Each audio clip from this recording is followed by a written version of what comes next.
Hi മക്കളെ, ഒരു long video ചെയ്യാനുള്ള മാറ്റർ ഉണ്ടോ എന്ന് ചോദിച്ചാൽ ഉണ്ടെന്നും ഇല്ലെന്നും പറയാം. എന്നിരുന്നാലും ഉണ്ട് കേട്ടോ. ഇന്നത്തെ ദിവസം ഞാൻ അങ്ങനെ 2-3 കാര്യങ്ങളുമായിട്ട് വരുന്നു. ഞാനിന്ന് തുടരും സിനിമ കണ്ടു. നമുക്കതിനെക്കുറിച്ചും എൻ്റെ മറ്റു കാര്യങ്ങളെക്കുറിച്ചും നമുക്ക് വീഡിയോ. ഒരുപാട് നാളത്തെ ഒരു കാത്തിരിപ്പിന് ശേഷം നല്ല ഒരു സിനിമ കണ്ട.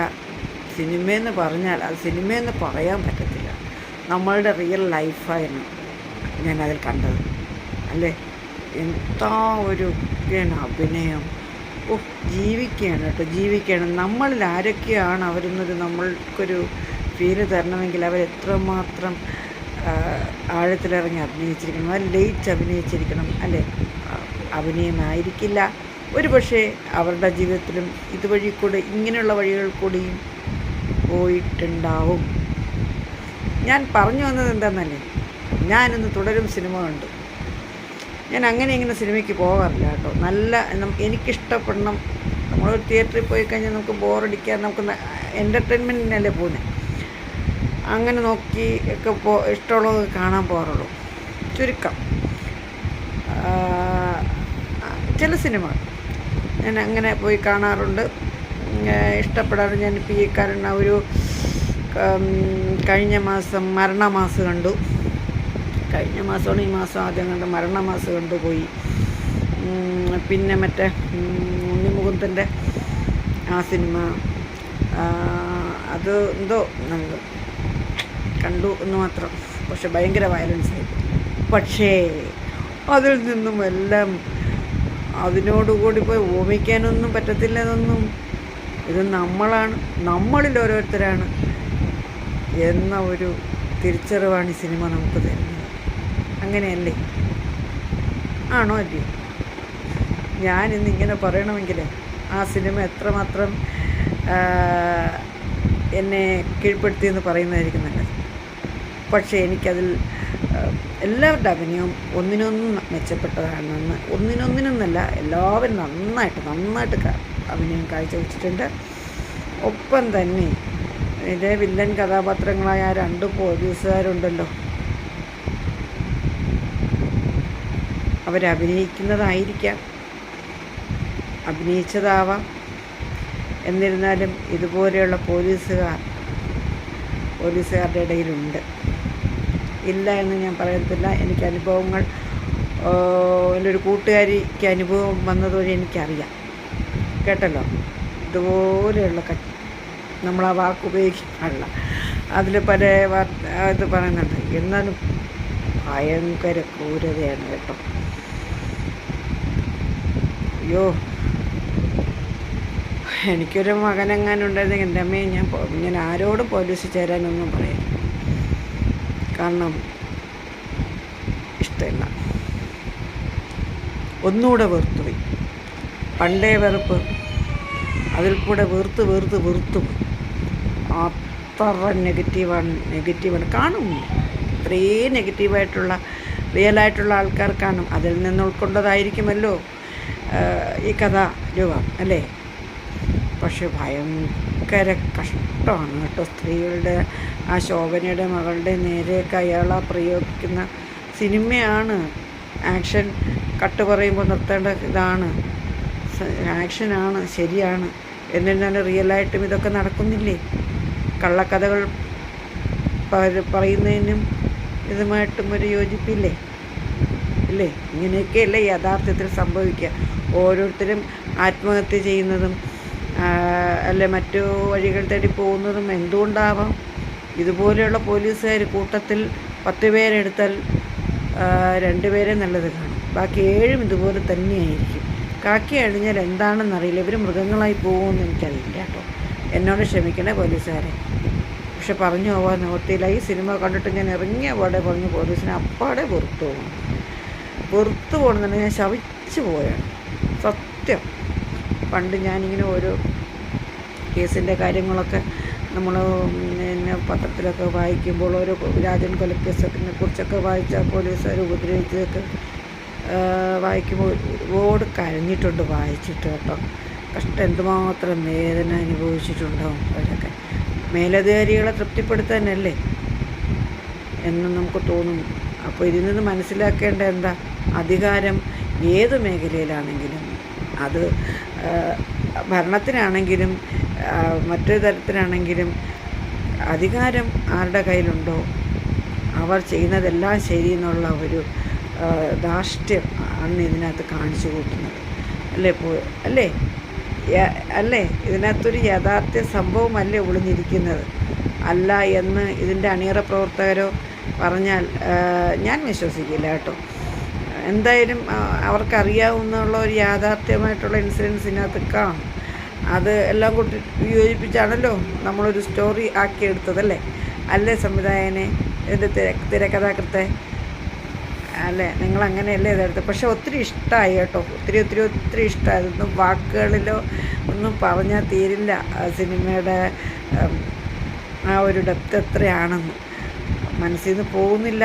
ഒരു പ്രാവശ്യം കണ്ടാൽ മതിയാവില്ല, പലതവണ കാണണം എന്ന് ആഗ്രഹിച്ചു പോകുന്ന നമുക്ക് അപൂർവമായ ചില സിനിമകളുണ്ടല്ലോ, ആ കൂട്ടത്തിലാണിത്.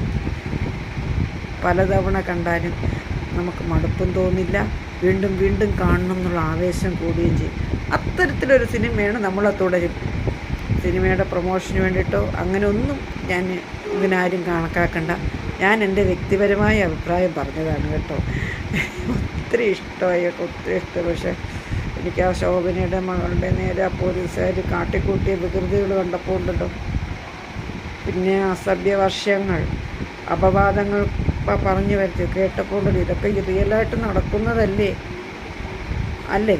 അതിനെയല്ലേ നിങ്ങൾ അതൊരു സ്ക്രിപ്റ്റ് രൂപത്തിലാക്കി സിനിമയിലാക്കി എന്നല്ലോ. ഇതൊക്കെ യാഥാർത്ഥ്യം തന്നെയാണ്, വെറുതെ അല്ല. പോലീസുകാരൊക്കെ അവസാനം നരകിച്ച് മരിക്കുന്നതെന്ന് പറയുന്നത്. കയ്യിലിരിപ്പ് ഇങ്ങനെയാണെങ്കിൽ പിന്നെ നരയിക്കാതെ എങ്ങനെ സുഖമായിട്ട് മരിച്ചു പോകുമോ അല്ലേ? ഭാഷ വളരെ തരം താഴ്ന്ന ഭാഷ. ആ ബിനുപ്പപ്പൻ്റെ പ്രസൻറ്റേഷൻ ഭയങ്കരം. അതിലുപരി ആ CI ആയിട്ട് വന്ന ആ പുള്ളിയുടെ ജോസഫോ എന്താ പേരല്ലേ കഥാപാത്രം, ജോസഫാണെന്ന് തോന്നുന്നല്ലേ CI. സൂപ്പറാണ് കേട്ടോ. ആ വോഡഫോണിൻ്റെ പരസ്യം തന്നെ നമ്മൾ എത്രയും നമ്മളെ സ്നേഹത്തിനോട് നമ്മളെ നെഞ്ചോട് ചേർത്ത് നിർത്തിയെങ്കിൽ അതേ ഒരു ഭയങ്കര അതുല്യനായ ഒരു കലാകാരനാണ്. പക്ഷേ എൻ്റെ സുഹൃത്തുക്കളെ, നിങ്ങൾ ഇനിയെങ്കിലും ഇത്രയും ഒരു നെഗറ്റീവ് വേണ്ട കേട്ടോ. ഇത്തരത്തിലൊരു നെഗറ്റീവും വയലൻസുമായിട്ട് വരരുത് കേട്ടോ. ഒരു അപേക്ഷയായിട്ട് കരുതും. നിങ്ങൾ പലരും സിനിമ കണ്ടിട്ട് ഇത് പറഞ്ഞിട്ടുണ്ടാവും.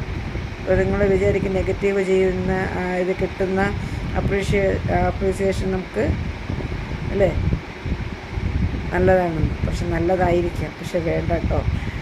നമ്മൾ അഭിനയിക്കുകയാവാം, പക്ഷെ അതൊരു ഒറിജിനാലിറ്റി തോന്നിപ്പോയി. ഒരുപാട് മനസ്സ് നൊന്തുപോയി. അതുകൊണ്ടാണ്, മറ്റൊന്നും തോന്നുന്നില്ല. എനിക്കിന്നിപ്പോൾ ഈ സിനിമ കണ്ടതോടുകൂടി ഒന്നിനും നമ്മൾ പോലീസ് സ്റ്റേഷനിലേക്ക് പോകാനേ പാടില്ല എന്നുള്ള ഒരു മനസ്സായിപ്പോയി. ആരെങ്കിലും എന്തെങ്കിലും ചോദിച്ചാൽ ഞാൻ ആ തട്ടിൽ തന്നെ പറയാൻ പോകത്തുള്ളൂ. കാരണം അയ്യോ അല്ല, ഇതുപോലെ കാണുമല്ലോ എല്ലാ സ്റ്റേഷനിലും എല്ലായിടത്തും കാണുമല്ലോ ഇതുപോലെയൊക്കെയുള്ള കുറേ പേര് ഇല്ലേ, തകർക്കാനായിട്ട് നടക്കുന്നത്, മറ്റുള്ളവരുടെ നെഞ്ച് തകർക്കാൻ നടക്കുന്നത്. വേണ്ട കേട്ടോ. അഭിനയമൊക്കെ തകർത്ത് സൂപ്പറാണ്. പ്രകാശ് എന്നല്ലേ ആ പുള്ളിക്കാരൻ്റെ പേര്, CI ആയിട്ട് അഭിനയിച്ചു. നിങ്ങളുടെ ആഡ് വർക്കൊക്കെ നല്ലതാണ്, സൂപ്പറാണ്. പക്ഷേ അഭിനയം സൂപ്പറാണ്. പക്ഷേ വേണ്ട കേട്ടോ, ഇത്ര നെഗറ്റീവ് വേണ്ട. കാണാനൊക്കെ ലുക്കുണ്ട്, സ്വീറ്റ് ലുക്കാണ്. പക്ഷേ ആ ലുക്കിലങ്ങ് പോയാൽ മതി. നെഗറ്റീവ് ചെയ്യരുത്. ബിനുപ്പപ്പൻ്റെ അടുത്തും പറയുന്നത് അതാണ്. അഭിനയമൊക്കെ അഭിനയിച്ചു, പക്ഷെ വേണ്ട കേട്ടോ. ഒരുപാട് മനസ്സുമൊക്കെ കലങ്ങിപ്പോയി. എന്നിരുന്നാലും പറയണം, പോയി കാണുക, എല്ലാവരും പോയി കാണുക. എൻ്റെ കുഞ്ഞുമക്കളെ എല്ലാവരും പോയി കാണുക. ഈ സിനിമ പോയി കാണണം കേട്ടോ. ഒരു തവണയല്ല പലതവണ കണ്ടാലും നമ്മൾ മടുക്കത്തില്ല. ഞാൻ പറയും, ഞാനിന്ന് ആദ്യമായിട്ടാണ് കേട്ടോ പോയത്. ഇന്നാ ടിക്കറ്റ് കിട്ടിയത്, അതുകൊണ്ട്. അപ്പോൾ പോയി കാണണം. എന്നെ ഒരു പ്രാവശ്യം ഇനി ഒരു പ്രാവശ്യം ഇതുപോലെ ആരെങ്കിലും ക്ഷണിച്ചാൽ ഞാൻ കൂട്ടുകാരെ ആരെങ്കിലും വരുന്നോന്ന് വിളിച്ചാൽ ഞാൻ കാണാൻ പോകും. ഒന്നല്ല അനവധി തവണ കാണാൻ പോകും. മടുക്കുന്നില്ല. ഇതിൻ്റെ ഇത്തരത്തിലുള്ള ഈ സീക്വൻസുകൾ നമ്മൾ ഇഷ്ടപ്പെടുന്നില്ല, അതൊക്കെ ശരിയാണ്. വയലൻസ് ഇഷ്ടപ്പെടുന്നില്ല. എന്നിരുന്നാൽ പോലും അതിലുള്ള ശോഭനയുടെയും മോഹൻലാലിൻ്റെയും എന്തിനാ ആ കുടുംബം, നമ്മളൊക്കെ മനസ്സിൽ കാണുന്ന ഒരു കുടുംബജീവിതം ഇങ്ങനെ ആയിരിക്കണം, ഈ തരത്തിലായിരിക്കണം. കുടുംബം നോക്കുന്ന ഒരു ഭർത്താവും അല്ലേ. അപ്പോൾ ആ വ്യക്തിയോടുള്ള അടുപ്പം, ഹൃദയം കൊണ്ടുള്ള സ്നേഹവും അടുപ്പവും ഒക്കെ ഉണ്ടാവും. ഇങ്ങനെ ഒരു കുടുംബചിത്രം സൂപ്പർ. മോഹൻലാൽ ഒരു കുടുംബനാഥൻ എന്ന് നമുക്ക് നമ്മുടെ കുടുംബത്തിൽ ഇതുപോലെ ഒരാളുണ്ടെങ്കിൽ, ജീവിതത്തിലൊരാൾ കിട്ടിയെങ്കിലെന്ന് നമ്മൾ മനസ്സാലെ ആഗ്രഹിച്ചു. അങ്ങനെയല്ലേ മോഹൻലാലിൻ്റെ എല്ലാ സിനിമകളും അങ്ങനെയാണ്, എല്ലാ കഥാപാത്രങ്ങളും അങ്ങനെയാണ്. ഒരു കുടുംബനാഥൻ, സ്നേഹമുള്ള ഒരു കുടുംബനാഥൻ. കുടുംബനാഥൻ എന്ന് പറയുമ്പോൾ ഭാര്യയെ മക്കളെയൊക്കെ അതുപോലെ കാര്യമായിട്ട് നോക്കുന്ന, അവർക്കൊരു കുറവും വരുത്താതെ അറിഞ്ഞ് എല്ലാം നോക്കുന്ന ഒരു സ്നേഹനിധിയായ ഒരു ഭർത്താവിൻ്റെ റോൾ, ഒരു അച്ഛൻ്റെ റോൾ, അതുപോലെ ഒരു സഹോദരൻ്റെ റോളൊക്കെ നന്നായിട്ട് കൈകാര്യം ചെയ്യാൻ ആ പുള്ളി കഴിഞ്ഞിട്ടേ ഉള്ളൂ ഇങ്ങനെ ചെയ്യാനായിട്ട്. സൂപ്പറാട്ടോ. മമ്മൂട്ടി മോശമാണെന്നൊന്നും ഞാൻ പറഞ്ഞിട്ടില്ല. ചില കഥാപാത്രങ്ങൾ ചിലവർക്ക് ആപ്റ്റാണെങ്കിലും ചില സന്ദർഭങ്ങളിൽ അത് ശരിയാകാറില്ല, അത്രയേ ഉള്ളൂ. രണ്ടുപേരും സൂപ്പറാണ്. കുടുംബനാഥന്മാരായിട്ട് അഭിനയിക്കുന്ന രണ്ടുപേരും സൂപ്പറാണ്. രണ്ടുപേരുടെ ഉള്ളിലും എത്രത്തോളം കുടുംബത്തോടുള്ള സ്നേഹബന്ധങ്ങൾ നിലനിർത്തുന്നു എന്നുള്ളത് നമ്മളുടെ അവരുടെ ഓരോ ഫിലിമിലും കാണാൻ കഴിയും അല്ലേ. ഇനിയിപ്പം സിനിമകളുടെ കാര്യം എല്ലാവരും കേട്ടല്ലോ. സന്തോഷം സന്തോഷം സന്തോഷം സന്തോഷം സന്തോഷം. ഈ വർഷം മുഴുവൻ എല്ലാ തിയേറ്ററുകളിലും നിറഞ്ഞ് ഓടട്ടെ ഈ സിനിമ. അങ്ങനെ ഞാൻ പ്രാർത്ഥിക്കുകയാണ്. കാരണം അത്രത്തോളം ഇഷ്ടമായി. എൻ്റെ ഈ ഒരു എളിയ പ്രാർത്ഥനയും ആഗ്രഹവുമെല്ലാം ഇതിനോടുകൂടി അണിയറയിൽ പ്രവർത്തിച്ച, അണിയറയിലും അരങ്ങത്തും പ്രവർത്തിച്ച എല്ലാവർക്കും എൻ്റെ ഒരു സ്നേഹസമ്മാനം അറിയിക്കട്ടെ. ഈ വീഡിയോ കണ്ട സദയം ഒരു ഹലോ പറയുക. ശോഭനയൊക്കെ ഞാൻ ഒരുപാട് ഇഷ്ടപ്പെടുന്ന കൂട്ടത്തിനായിട്ട്. ഒരുപാട് ഫിലിം ഇൻഡസ്ട്രിയിൽ എനിക്ക് എല്ലാ ഹീറോയിൻസിനും ഇഷ്ടമല്ല, പക്ഷേ കുറച്ച് പേര് എനിക്ക് ഭയങ്കര ഇഷ്ടം. കാരണം നമ്മൾ ജീവിക്കുന്ന, നമ്മളുടെ ജീവിതത്തിലേക്ക് കൈപിടിച്ച് കയറ്റാൻ, നടത്താൻ ഒരു ഊർജം തരുന്ന വ്യക്തിത്വങ്ങളുള്ളവരുണ്ട് ഇതിനകത്ത്. അതിലൊന്ന് ശോഭന, പിന്നെ ഒന്ന് സീമ ചേച്ചിയാണ് ആദ്യം, പിന്നെ ശോഭന, മഞ്ജു വാര്യർ, ഉർവശി. ഇവരിലൂടെയൊക്കെ നമ്മൾ ഒന്നിങ്ങനെ നമ്മളെ മനസ്സൊന്ന് പതിപ്പിച്ചാലുണ്ടല്ലോ, നമ്മൾ മറ്റൊരു ലെവലിലെത്തും. അതുറപ്പാണ്. അതാ അവർക്കുള്ള കഴിവ്. സ്ത്രീകളായാൽ ഇങ്ങനെ വേണം. ശ്രീവിദ്യ ഇഷ്ടമാണ്, ഒത്തിരി ഇഷ്ടമാണ്. പഴയകാല നടിമാരെയൊക്കെ ഒട്ടുമിക്കവരെ ഇഷ്ടമാണ് കേട്ടോ. ഭയങ്കര ആരാധിക്കും. ഇപ്പോഴത്തേലും എനിക്ക് വലുതായിട്ട് മഞ്ജു വാര്യർ മാത്രമേ എനിക്ക് ഭയങ്കരമായിട്ട് എൻ്റെ മനസ്സിലുള്ള. ബാക്കിയുള്ളവരൊന്നും ഒട്ടും മോശക്കാരൊന്നുമല്ല. എന്നാലും നമ്മളുടെ മനസ്സിൽ, എൻ്റെ ഉള്ളിൽ നമുക്ക് ഒരു പവർ എന്ന് പറയാൻ ഇവരൊക്കെയാണ്, എടുത്തു പറയത്തക്ക രീതി. മനസ്സിലായില്ലേ? ചിപ്പി ഇഷ്ടമാണ്. ചിപ്പിയുടെ ആ ഒരു നിഷ്കളങ്കമായ ചിരിയും ഒരു പ്രത്യേകത തന്നെയാണ് കേട്ടോ ചിപ്പി. അപ്പോൾ എല്ലാവർക്കും ഒന്നുകൂടെ എൻ്റെ അനുഗ്രഹങ്ങളും ആശംസകളും അറിയിക്കുകയാണ്, സ്നേഹത്തോടെ അറിയിക്കണം എന്ന് എനിക്ക് തോന്നി. ഇന്ന് തന്നെ പറയണം എന്ന് തോന്നി. രാവിലെ എനിക്ക് മോർണിംഗ് ഷോ കാണാനാണ് പോയത്, പക്ഷേ എനിക്ക് വരുന്നിട്ട് സമയം കിട്ടിയില്ല. ഞാൻ എൻ്റെ വീഡിയോയിൽ പറഞ്ഞതുപോലെ എനിക്കൊരു ഹോസ്പിറ്റൽ കേസ് ഉണ്ടായിരുന്നല്ലോ.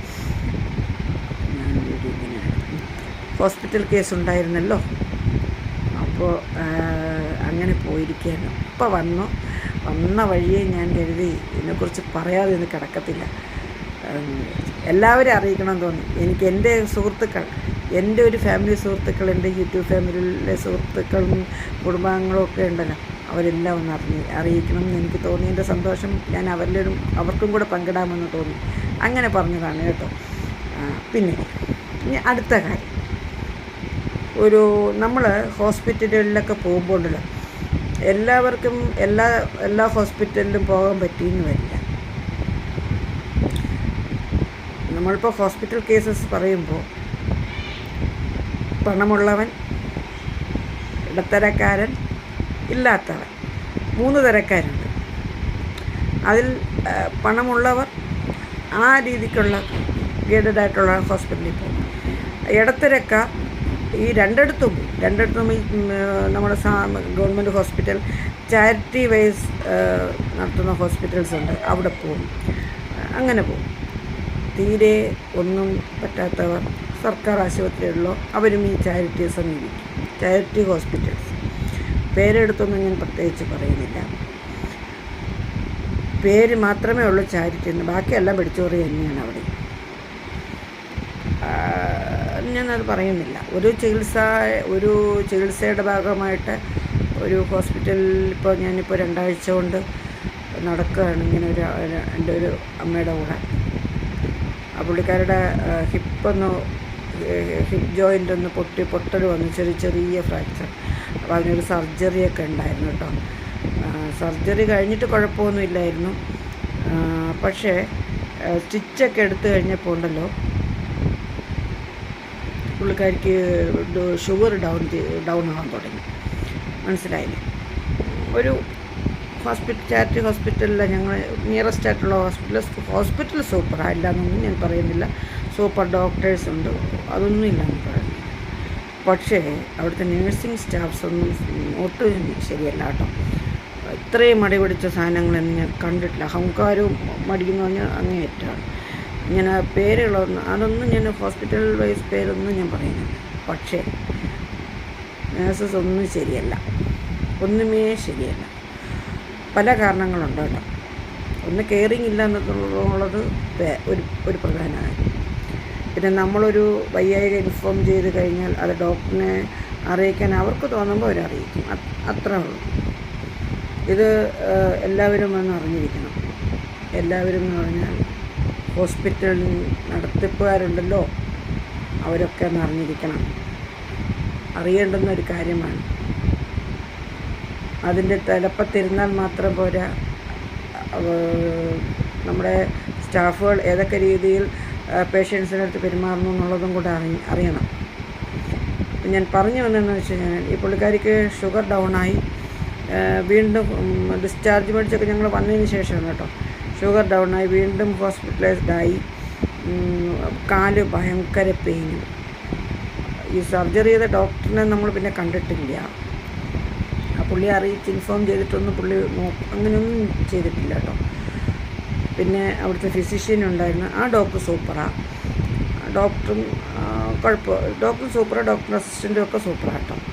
അവരൊക്കെ നല്ല രീതിയിൽ നോക്കി. പക്ഷേ കാലുവേദന കാരണം പുള്ളിക്കാരിക്ക് അനക്കാനൊന്നും നിവർത്തിയില്ല. ഈ ഷുഗറും സോഡിയവും ഒക്കെ ഡൗണായിപ്പോയി. എന്നിട്ട് ഇവിടെ അഡ്മിറ്റ് ചെയ്തിട്ട് അതിൻ്റെ കാരണം കണ്ടെത്താൻ ഒരുത്തർക്കും കഴിഞ്ഞിട്ടില്ല എന്നുള്ളതാണ് നഗ്നമായ സത്യം. ബ്ലഡൊക്കെ കുത്തിയെടുത്തിട്ട് പോകും. ബ്ലഡിൽ ഇൻഫെക്ഷൻ വന്നത് ഒരു വീഡിയോ ചെയ്തുകൊണ്ടിരിക്കുമ്പോഴേ അതിൻ്റെ ബ്രേക്ക് വന്നു പോയി കഴിഞ്ഞാൽ നമ്മൾ ആകെ പെട്ടുപോകും കേട്ടോ. അങ്ങനെയാണ് ഞാൻ പറഞ്ഞുകൊണ്ടിരുന്നിടത്തുനിന്ന് ബ്രേക്കപ്പായി പോയതാണ്. അത്യാവശ്യമായിട്ട് തന്നെ അവിടെ റൂമിന് പുറത്ത് വിളിച്ചുകൊണ്ട് അങ്ങനെ പോയതാണ്.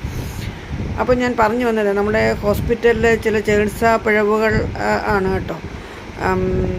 നമ്മളൊരു ഹോസ്പിറ്റലിൽ നിന്ന് കമ്പൽസറി ഡിസ്ചാർജ് മേടിച്ച് പോകുന്നതിൻ്റെ റീസൺ ഇതായിരിക്കാം. അവിടുത്തെ ചികിത്സയിൽ വരുന്ന പിഴവുകളാവാം നമ്മളവിടെ നിന്ന് മേടിച്ച് പോകുന്നത്. പക്ഷെ അവരുടെ പിഴവുകൾ അവർ സമ്മതിച്ച് തരുമോ? ഏതെങ്കിലും ഹോസ്പിറ്റൽ അവർ സമ്മതിച്ച് തരുമോ?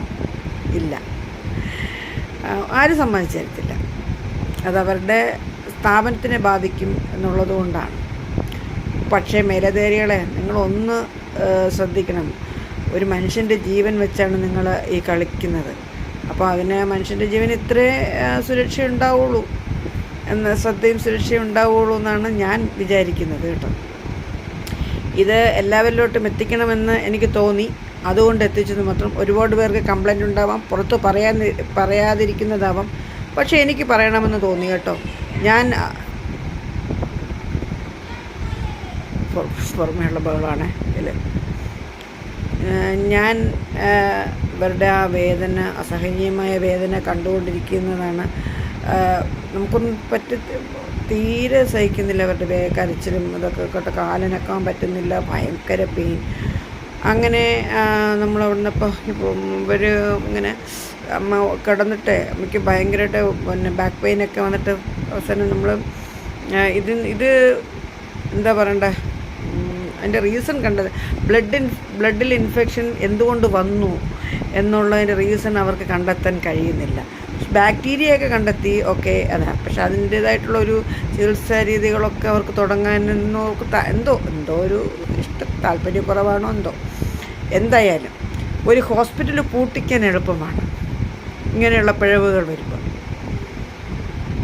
അത് ചാരിറ്റി ആയാലും അല്ലാത്തതായാലും, അല്ലേ? മനുഷ്യൻ്റെ ജീവൻ വെച്ച് കളിക്കുമ്പോൾ ഈ സ്ഥാപനങ്ങളൊക്കെ പൂട്ടിപ്പോയാൽ എത്രയോ പേരുടെ കുടുംബങ്ങൾ പട്ടിണിയാകും എന്നുള്ളതും കൂടി അവിടെ വർക്ക് ചെയ്യുന്ന തൊഴിലാളികളും മേലധികാരികളും ഓർക്കുക. ഈ ഹോസ്പിറ്റലിൻ്റെ വരുമാനം കൊണ്ട് ജീവിക്കുന്നവർ ഒരുപാട് ആളുകളില്ലേ അവിടെ? ജീവനക്കാർ ഒരുപാട് പേരില്ലേ എന്നാണ് എൻ്റെ ചോദ്യം. ജീവനക്കാർ കാണുമല്ലോ അല്ലേ?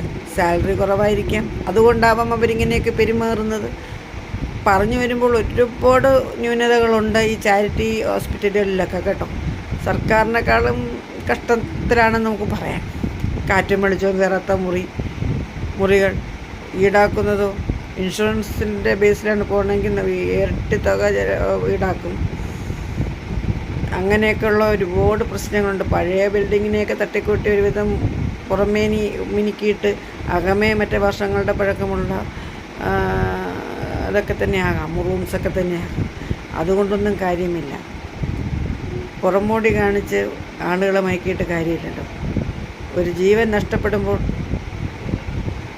ഇതിൻ്റെ അടുത്ത് വരുമോ? പകരം വയ്ക്കാൻ പറ്റുമോ? ഇല്ല. മുഖംമൂടി ഒന്നിനും ഒരു പരിഹാരമല്ല. ഞാനിത് പറയാൻ കാര്യം എന്താണെന്നറിയുമോ? അവരിപ്പോൾ ആ അമ്മയെ വേറൊരു ഹോസ്പിറ്റലിലേക്ക് ഷിഫ്റ്റ് ചെയ്തു. തീരെയും കുറവില്ലാതെ വന്നു. വേറെ ഹോസ്പിറ്റലിൽ കൊണ്ടുപോയി അവിടെ ചെക്ക് ചെയ്തു. കറക്റ്റായിട്ടുള്ള അവർ കണ്ടുപിടിച്ചു. സ്കാൻ ചെയ്ത് CT ഒക്കെ എടുത്ത് കണ്ടുപിടിച്ചു എന്താ എൻ്റെ എന്തുകൊണ്ടാണ് ഇൻഫെക്ഷൻ ബ്ലഡിൽ വന്നു എന്നുള്ളത് കണ്ടുപിടിച്ചു. അത് സർജറിയുടെ ഒരു സെക്കൻഡറി ഇതായിട്ട് വന്ന ഒരു സംഭവമാണ്, ഒരു ഇൻഫെക്ഷനാണ് കേട്ടോ. പക്ഷേ ഈ പോയ ഫസ്റ്റ് സർജറി ചെയ്ത ഹോസ്പിറ്റലിൽ ആ സർജനോ മറ്റു എന്താണെങ്കിൽ ഇത് റിലേറ്റഡ് ആയിട്ടുള്ള ഏതെങ്കിലും ഡോക്ടേഴ്സ് വന്ന് അവിടെ അവർക്ക് ആ എവിടെയാ എൻ്റെ പെയിനുള്ളത് അവിടെ ഒന്ന് നോക്കിയിരുന്നെങ്കിലോ, അവിടെ ഒരു സ്കാനിങ് ചെയ്തിരുന്നെങ്കിലോ ഇത് കണ്ടുപിടിക്കാമായിരുന്നു. എന്തുകൊണ്ട് കണ്ടുപിടിച്ചില്ല? അവർക്ക് വേണമെങ്കിൽ ചികിത്സിച്ചാൽ മതി എന്നുള്ള മട്ടാണ് അവിടുത്തെ ജീവനക്കാർക്ക്. എനിക്ക് മനസ്സിലാക്കിയത് അങ്ങനെയാണ് കേട്ടോ. ഇല്ലായിരുന്നെങ്കിൽ അവർ കുറച്ചുകൂടെ ഒരു ആക്റ്റീവായിട്ട് നിന്നിട്ട് അടുത്ത പ്രൊസീജിയറിലോട്ടും. ഒരു സെക്കൻഡ്, വീഡിയോ ചെയ്തുകൊണ്ടിരിക്കുമ്പോഴേ അതിൻ്റെ കണ്ടിന്യൂറ്റി നമുക്ക് ഒരിക്കലും കിട്ടുന്നില്ല. നമുക്ക് ഡിസ്റ്റർബൻസ് ഇല്ലാതെ ചെയ്യാൻ പറ്റുമോ എന്ന് ചോദിച്ചാൽ വീട്ടിൽ ആരുമില്ലാതിരിക്കണം. അങ്ങനെയുള്ള അവസരങ്ങൾ മാത്രമേ നമുക്ക് ഒരു കണ്ടിന്യൂസ് ആയിട്ട് വീഡിയോ ചെയ്യാൻ സാധിക്കത്തുള്ളൂ. അല്ല എങ്കിൽ നമുക്ക് ഇടയ്ക്കിടയ്ക്ക് ഇതുപോലെ നിർത്തി പോകേണ്ടതായിട്ടുള്ള ഒരവസ്ഥ വരും. അപ്പം ഞാൻ പറഞ്ഞു വന്നതെന്ന് വെച്ച് കഴിഞ്ഞാൽ, ഞാൻ പറഞ്ഞല്ലോ, ഞാനിപ്പോൾ ഈ പറഞ്ഞ ഒരു ഹോസ്പിറ്റലുകളെ കുറിച്ച് പറയുകയാണെങ്കിൽ, നമ്മളൊരു ഇമ്മീഡിയറ്റായിട്ട് എമർജൻസി കാഷ്വാലിറ്റിയിലൊക്കെ ചെന്ന് കഴിഞ്ഞാൽ പേഷ്യൻ്റ് സീരിയസ് ആയിരിക്കാം. അപ്പം നമ്മൾ അത്രയും വേഗം ഉള്ളൊരു ഫസ്റ്റ് എയ്ഡ് കിട്ടാൻ വേണ്ടിയിട്ടല്ലേ കാഷ്വാലിറ്റിയിലോട്ട് നമ്മൾ ചെല്ലുക അല്ലേ? ഒരു ഹോസ്പിറ്റലിൽ മെയിൻ ഡോക്ടേഴ്സ് വൈകിട്ട് കാണാറില്ല, ഉച്ച കഴിഞ്ഞ് കാണുന്ന ചരിത്രമില്ല. എല്ലാവർക്കും പകൽ 2 മണി വരെയൊക്കെ OP ഉള്ള ടൈമേ ഉള്ളൂ. പിന്നെ ഈവനിങ് OP ടൈമേ ഉള്ളൂ. ആരും അങ്ങനെ വരാറില്ല. പിന്നെ ഈ വാർഡുകളിൽ വരുന്നത് തന്നെ റൗണ്ട്സിന് വരുന്നത് തന്നെ രാവിലെ വരാറുള്ളൂ, വൈകുന്നേരങ്ങളിൽ വരാറില്ല. മിക്ക ഹോസ്പിറ്റലുകളിലും അങ്ങനെ ആയിരിക്കാം കേട്ടോ. അതൊക്കെ ഡോക്ടേഴ്സിൻ്റെ ഇത്തിക്സ് ആയിരിക്കാം, നമുക്കതിൽ കൈ കടത്തേണ്ട കാര്യമില്ല, പറയേണ്ട കാര്യമില്ല.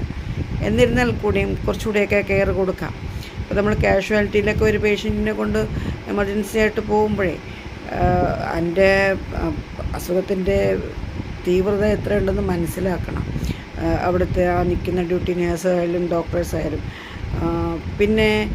പിന്നെ ഉള്ളൊരു അപാകത എന്താണെന്ന് വെച്ചാൽ ഈ പേഷ്യൻറ്റിന് ഇവർ ഇഞ്ചെക്റ്റ് ചെയ്യുന്ന മെഡിസിൻസ് ഉണ്ടല്ലോ, ഇവരുടെ നേഴ്സിംഗ് സ്റ്റേഷനിൽ നിന്ന് കൊടുക്കും. പകരം ഈ രോഗിയുടെ ബൈസ്റ്റാൻഡറായിട്ട് നിൽക്കുന്നവർ അത് ഫാർമസിയിൽ പോയി മേടിച്ചുകൊണ്ട് കൊടുക്കണം. ബൈസ്റ്റാൻഡർ ഇല്ലാത്തവർ എന്ത് ചെയ്യും? ഈ രോഗി തന്നെ ഒഴിച്ചു പോയി ചെയ്യണം, അല്ലേ? ശരിയായിട്ടുള്ള നടപടിയാണ്. ഹോസ്പിറ്റലിലെ സ്റ്റാഫല്ലേ അത് ചെയ്യേണ്ടത്, ആണോ അല്ലേ? എല്ലാത്തിനും ഒരു ചോദ്യം ഉണ്ടെന്ന് വിചാരിക്കില്ല. പക്ഷെ ഞാൻ ചോദിക്കുന്ന ചോദ്യത്തിന് നിങ്ങളൊരു നല്ലോണം ചിന്തിച്ചിട്ട് പറയും. അത് ഇങ്ങനെയുള്ള ഹോസ്പിറ്റലുകൾ, ഇപ്പം ഞാൻ പറയുന്ന ഹോസ്പിറ്റലുകളിലാണ് നടക്കുന്നത്. അല്ലാതെ ഉള്ളതല്ല. മറ്റു ഹോസ്പിറ്റൽസിലൊക്കെ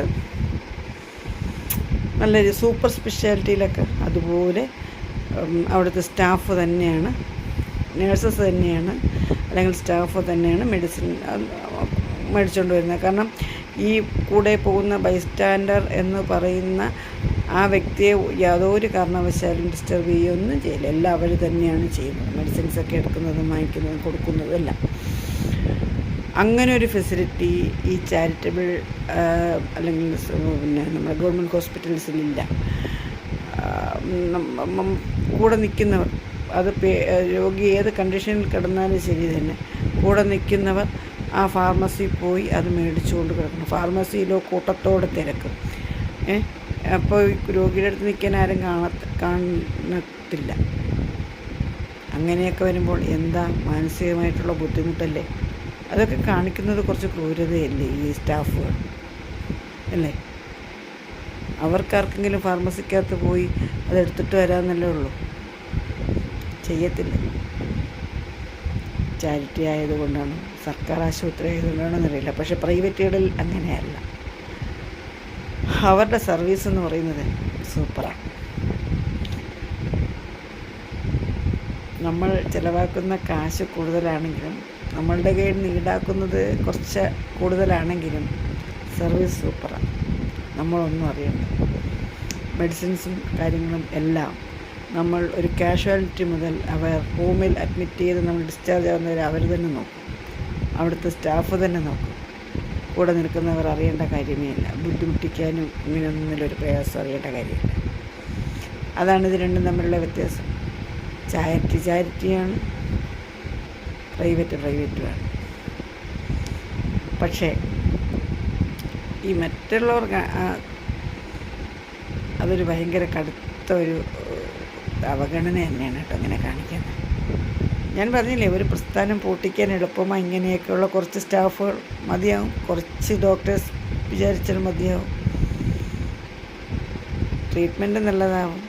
പക്ഷേ ഒരു സുപ്രഭാതത്തിൽ ഇത് പൂട്ടിക്കണമെന്ന് തീരുമാനിച്ചാൽ ഇങ്ങനെയുള്ളവർ വിചാരിച്ചാൽ നിഷ്പ്രയാസം സാധിക്കും.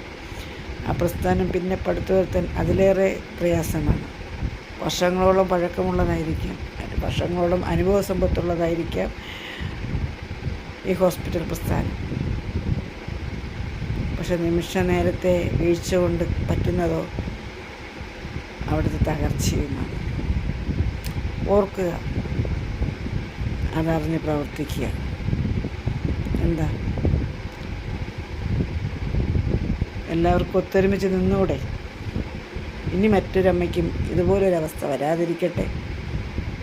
എൻ്റെ വീഡിയോ കാണുന്നവർക്ക് പരമാവധി ഷെയർ ചെയ്ത് ഇതെല്ലാവരിലേക്കും എത്തിക്കുക. എവിടെയാണ്, എങ്ങനെയാണ് എന്നൊന്നും ഞാൻ പറയാൻ ആഗ്രഹിക്കുന്നില്ല. പല ഹോസ്പിറ്റലിലൂടെയും പോയിട്ടുള്ളതുകൊണ്ട് എനിക്ക് അനുഭവങ്ങൾ അറിയാം. അതുകൊണ്ട് പറഞ്ഞു പോയതാണ് കേട്ടോ. അറിയിക്കണമെന്ന് തോന്നി, പുറം ലോകത്തു നിന്ന് അറിയിക്കണമെന്ന് തോന്നി, അറിയിച്ചു. സ്റ്റാഫുകൾ കുറച്ചുകൂടെ ജാഗ്രത പാലിക്കുക. നമ്മുടെ നേഴ്സസ് എന്ന് പറഞ്ഞു വച്ചിരിക്കുന്ന മാലാഖമാർ, വെള്ളക്കുപ്പായമിട്ട മാലാഖമാരുടെ മേലധികാരി എന്ന് പറഞ്ഞൊരു നേഴ്സിംഗ് സൂപ്രണ്ട് ഉണ്ട്, സൂപ്പർവൈസർ. അവർ വേണം ഇവരെയൊക്കെ ഒന്ന് ശരിയായിട്ടാണോ സർവീസ് ചെയ്യുന്നതെന്ന് നോക്കാനായിട്ട്, ഒരു കംപ്ലൈൻറ്റ് വന്ന് നോക്കാനായിട്ട്, തിരക്കാനായിട്ട് അവർ മുന്നിട്ട് നിൽക്കണം. എപ്പോഴും ജാഗരൂകരായിരിക്കണം. അല്ലാതെ ഒരു കംപ്ലൈൻറ്റ് കേട്ട് കഴിഞ്ഞാൽ അത് ഈ ചെവി കൂടെ കേട്ട് മറു ചെവി കൂടെ കളയുകയല്ല വേണ്ടത്, അല്ലേ? നിങ്ങൾക്കൊരു പക്ഷേ സാമ്പത്തികമുണ്ടായിരിക്കും, അതില്ലാതെ വരുന്നവരല്ലേ ഇവിടെ നമ്മൾ ഈ ചികിത്സ തേടി വരുന്നത്. അവർക്കൊക്കെ ഇതൊക്കെ നിഷേധിക്കാം, ഇങ്ങനെയൊക്കെ കാണിക്കാമോ അവരോട്? ഈ ചോദ്യത്തോടുകൂടി ഞാൻ ഈ വീഡിയോ നിർത്തുകയാണ് കേട്ടോ. ഒരുപാട് നാളായി ഇതുപോലൊരു ലോങ് വീഡിയോ ചെയ്തിട്ട്. ഇഷ്ടപ്പെടുന്നുണ്ടെങ്കിൽ കാണുക, ഇല്ലെങ്കിൽ വിട്ടേക്കുക. മുന്നോട്ട് കൈകോർക്കാം. കുഞ്ഞുങ്ങളെ, സുഹൃത്തുക്കളെ, വരൂ, ഒത്തൊരുമിച്ച് പിടിക്കാം. ഈ വിജയപാത മുന്നോട്ട് നയിക്കൂ, വിജയത്തിലേക്ക് നയിക്കൂ. കഴിയുമെങ്കിൽ സപ്പോർട്ട് ചെയ്യൂ, സബ് ചെയ്യൂ.